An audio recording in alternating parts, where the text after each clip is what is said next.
வாழ்க்கைக்கான வார்த்தை என்ற இந்த வலை ஒளிபரப்பிற்கு உங்களை வரவேற்கிறோம்.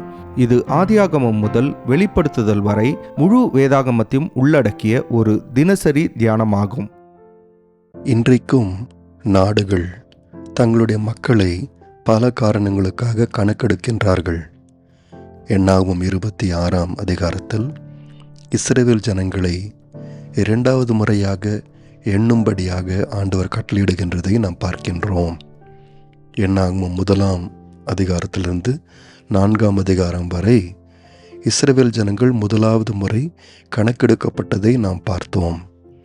ஆனால் அந்த கணக்கெடுப்பு எகிப்திலிருந்து வந்த இஸ்ரவேல் ஜனங்களை பற்றியது. இப்பொழுதோ அந்த சந்ததியார் எல்லாரும் மரித்து விட்டதாக இந்த அதிகாரத்தில் 66ஆம் வசனத்திலிருந்து 65ஆம் வசனத்தில் நாம் வாசிக்கின்றோம். ஆகவே இப்பொழுது எடுக்கப்படுகின்ற கணக்கெடுப்பு அந்த முதல் சந்ததியாருடைய பிள்ளைகளை பற்றியானது. ஆகவேதான் முதல் 2 வசனங்களில் வாசிக்கின்றோம், அந்த வாதை தீர்ந்த பின்பு கர்த்தர் மோசேயையும் ஆரோனின் குமாரனும் ஆசாரியனுமாகிய எலியாசரையும் நோக்கி, இஸ்ரவேல் புத்திரரின் சமஸ்த சபையாரையும் அவர்கள் பிதாக்களுடைய வம்சத்தின்படி 20 வயது முதல் அதற்கு மேற்பட்ட இஸ்ரவேலிலே யுத்தத்திற்கு புறப்படத்தக்கவர்கள் எல்லாரையும் எண்ணுங்கள் என்று ஆண்டவர் சொல்லுகின்றார். ஆனால் விசேஷமான காரியம் என்னவென்றால், முதல் கணக்கெடுப்பிற்கும் இந்த கணக்கெடுப்பிற்கும் பெரிய வித்தியாசம் எண்ணிக்கையில் இல்லை. அதாவது யோசுவா காலேப் தவிர எகிப்திலிருந்து வந்த எல்லாரும் மரித்து போனாலும் இஸ்ரவேல் ஜனங்களுடைய எண்ணிக்கை பெரிதும் மாறாமலே இருந்தது. இது எதை காண்பிக்கிறது என்றால், ஆண்டவர் ஆபிரகாமுக்கு உன்னுடைய சந்ததி வானத்தின் நட்சத்திரங்களைப் போல திரளாயிருக்கும் என்று சொன்னாரே, அது நிறைவேறுகின்றதை நாம் பார்க்கின்றோம்.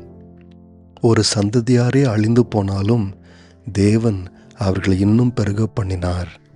இது தேவனுடைய உண்மையை நமக்கு வெளிப்படுத்தி காண்பிக்கின்றது. ஆனால் அதே நேரத்தில் 8ஆம் வசனத்திலிருந்து வாசிக்கும்போது தாத்தானை குறித்தும் அபிராமை குறித்தும் சொல்லப்படுகின்றது. அவர்கள் ஆண்டவருக்கு விரோதமாய் கலகம் பண்ணினதினாலே அவர்களுடைய சந்ததி இல்லாமல் போனதை நாம் வாசிக்கின்றோம். இது எதற்காக சொல்லப்பட்டது என்று சொன்னால், 9ஆம் வசனத்திலிருந்து வாசிக்கும்போது, இந்த தாத்தான் அபிராம் என்பவர்களே சபையில் பெயர் பெற்றவர்களாயிருந்து கர்த்தருக்கு விரோதமாக போராட்டம் பண்ணி கோராகின் கூட்டாளிகளாகி மோசேக்கும் ஆரோனுக்கு விரோதமாக விவாதம் பண்ணினவர்கள் என்று பார்க்கின்றோம். 10ஆம் வசனத்தில், பூமி தன் வாயை திறந்து அவர்களையும் கோராகியும் விழுங்கினதினாலும் அக்கினி 250 பேரை பட்சித்ததினாலும் அந்த கூட்டத்தார் செத்து ஒரு அடையாளமானார்கள் என்று சொல்லப்படுகின்றது. அதாவது ஆண்டவர் தம்முடைய ஜனங்களை எண்ணிக்கையில் ஆசீர்வதிக்கிறவராய் இருந்தாலும் புதிய தலைமுறையான இஸ்ரவேல் ஜனங்கள் இதை ஞாபகப்படுத்தி கொண்டு அவர்கள் கர்த்தருக்கு விரோதமாக கலகம் பண்ணாமல் இருக்க வேண்டும் என்று இந்த பட்டியல் உணர்த்துகின்றது. அதே நேரத்தில் 11ஆம் வசனத்தை வாசிக்கும்போது, கோராகின் குமாரரோ சாகவில்லை என்ற ஒரு குறிப்பு சொல்லப்படுகின்றது. அதாவது கோராகினுடைய அநேக பிள்ளைகள் அவனோடு அந்த கலகத்தில் கலந்து கொள்ளாமல் நின்றார்கள். ஆகவே அவர்கள் ஆண்டவருடைய தண்டனையை பார்க்கவில்லை, அவர்கள் தப்பி பிழைத்தார்கள் என்று நாம் இங்கே புரிந்து கொள்கின்றோம். இதனால்தான் சங்கீத புஸ்தகத்தை படிக்கும்போது கோராகின் குமாரர் எழுதின அநேக சங்கீதங்களை நாம் படிக்கின்றோம். நண்பர்களே, நம்முடைய தேவன் இரக்கத்தில் ஐஸ்வர்யம் உள்ளவராய் இருக்கின்றார். இந்த கோராகின் புத்திரருடைய தகப்பனார் ஆண்டவருக்கு விரோதமாகவும் ஆண்டவர் ஏற்படுத்தின ஆசாரியனுக்கு விரோதமாக கலகம் பண்ணினவனாய் இருந்தாலும் ஆண்டவருடைய சன்னிதானத்தில் வந்து நின்றே கலகம் பண்ணினவனாய் இருந்தாலும் அவனுடைய சந்ததி தழைக்கின்றதை பார்க்கின்றோம். அவனுடைய சந்ததி ஆண்டவருக்கு ஊழியம் செய்கின்றதை நாம் பார்க்கின்றோம். ஆகவே பெற்றோரின் பாவங்களை ஆண்டவர் பிள்ளைகள் மேலே சுமத்தவில்லை என்று பார்க்கின்றோம். கர்த்தருக்கு உண்மையாக இருந்தவர்கள், அவர்கள் கலகம் பண்ணின ஒரு குடும்பத்திலிருந்து வந்திருந்தாலும் அவர்கள் உண்மையாக இருந்தபடியினாலே கர்த்தர் அவர்களை ஆசீர்வதித்ததை நாம் பார்க்கின்றோம். விசேஷமாக சங்கீத புஸ்தகங்களை படிக்கும்போது இந்த கோராகின் பிள்ளைகள் அவர்கள் எழுதின பாடல்கள் அநேகம் ஆண்டவருடைய ஆலயத்தை பற்றியும் அவருடைய கூடாரத்தை பற்றியும் அவருடைய பிரசன்னத்தை பற்றியும் எழுதின பாடல்கள் என்பது விசேஷமான ஒரு குறிப்பாக எடுத்துக்கொள்ள வேண்டும். உதாரணமாக 42ஆம் சங்கீதத்தை வாசிக்கும்போது அது கோராகின் புத்திரரால் எழுதப்பட்ட ஒரு பாடல் என்று குறிப்பிடப்பட்டிருக்கின்றது. முதல் 2 வசனங்கள் இப்படி தான் சொல்லுகின்றது: மானானது நீரோடைகளை வாஞ்சித்து கதறுவது போல் தேவனே என் ஆத்துமா உம்மை வாஞ்சித்து கதறுகிறது. என் ஆத்துமா தேவன் மேல், ஜீவனுள்ள தேவன் மேலேயே தாகமாயிருக்கிறது. நான் எப்பொழுது தேவனுடைய சந்நிதியில் வந்து நிற்பேன்.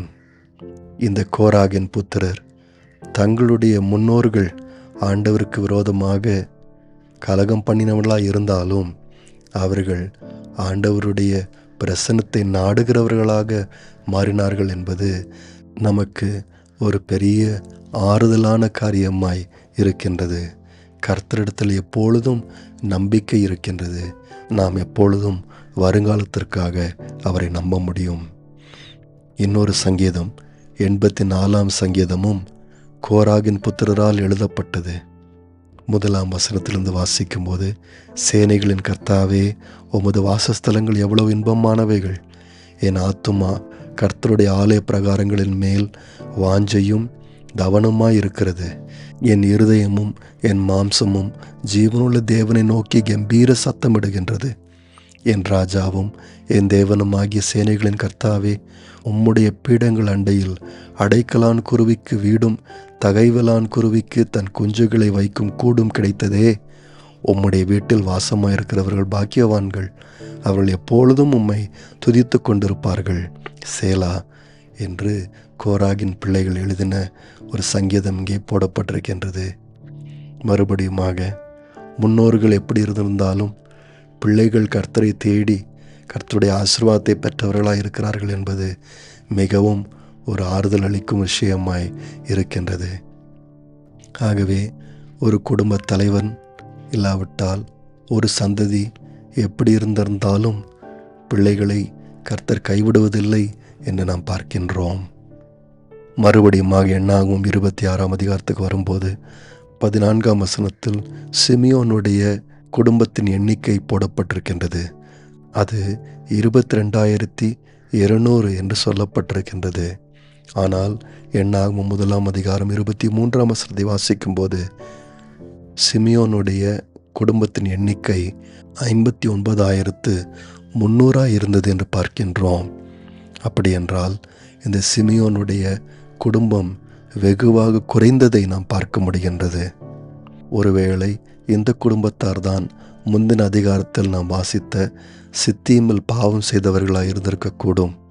ஆகவே வந்த வாதையினாலே இவர்கள் அதிகமான பேர் அழிந்து போனவர்களாய் இருக்கலாம். மறுபடியும் கர்த்தருடைய மிகுந்த கிருபை இஸ்ரவேல் ஜனங்கள் கொடுக்கப்பட்ட நேரத்தில் இப்படிப்பட்ட காரியங்கள் அவர்களுக்கு ஒரு உணர்த்துதலையும் தருகின்றதாயிருக்கின்றது. அதே போலதான் 19ஆம் வசனத்தில் ஏர் ஓனான் என்கின்ற யூதாவின் 2 பிள்ளைகள் எப்படி மரித்து போனார்கள் என்பதை குறித்து ஒரு குறிப்பு சொல்லப்படுகின்றது. மறுபடியும் ஆண்டவர் இப்பொழுதுள்ள இஸ்ரவேலின் புதிய சந்ததியாரை உணர்த்துகின்றதை நாம் பார்க்கின்றோம். ஆனாலும் 22ஆம் வசனத்தை வாசிக்கும்போது யூதாவின் பிள்ளைகள் மரித்து போயிருந்தாலும் அவனுடைய குடும்பத்தின் எண்ணிக்கை 76,500 பேராயிருக்கிறார்கள் என்று பார்க்கின்றோம். அதாவது இஸ்ரவேல் கோத்திரங்களிலேயே மிகப்பெரிய கோத்திரமாக யூதாவின் கோத்திரம் வருகின்றது. இது எப்படி சாத்தியமாகும்? ஆதியாகமம் 49ஆம் அதிகாரம் 8-12ஆம் வசனத்தில் யூதாவுக்கு விசேஷமான ஒரு ஆசீர்வாதம் கொடுக்கப்படுகின்றதை பார்க்கின்றோம். அது இங்கே நிறைவேறுகின்றதை நாம் பார்க்க முடிகின்றது. இந்த யூதாவின் கோத்திரத்தை கர்த்தர் தலைமை கோத்திரமாக மாற்றினார் என்று நாம் இங்கே புரிந்து கொள்ளுகின்றோம். ஆகவேதான் இஸ்ரவேலின் மிகப்பெரிய ராஜாவாகிய தாவீதும் அவனை காட்டிலும் மிக சிறந்த ராஜாவாகிய இயேசு கிறிஸ்துவும் யூதாவின் கோத்திரத்தில் பிறக்கின்றார்கள் என்று நாம் பார்க்கின்றோம்.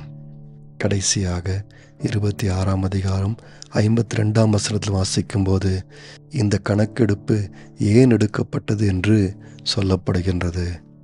53ஆம் வசனத்தில் நாம் வாசிக்கிறது போல, இவர்களுடைய பெயர்களின் லக்கத்திற்கு தக்கதாக தேசம் இவர்களுக்கு சுதந்திரமாக பங்கிடப்பட வேண்டும் என்று பார்க்கின்றோம்.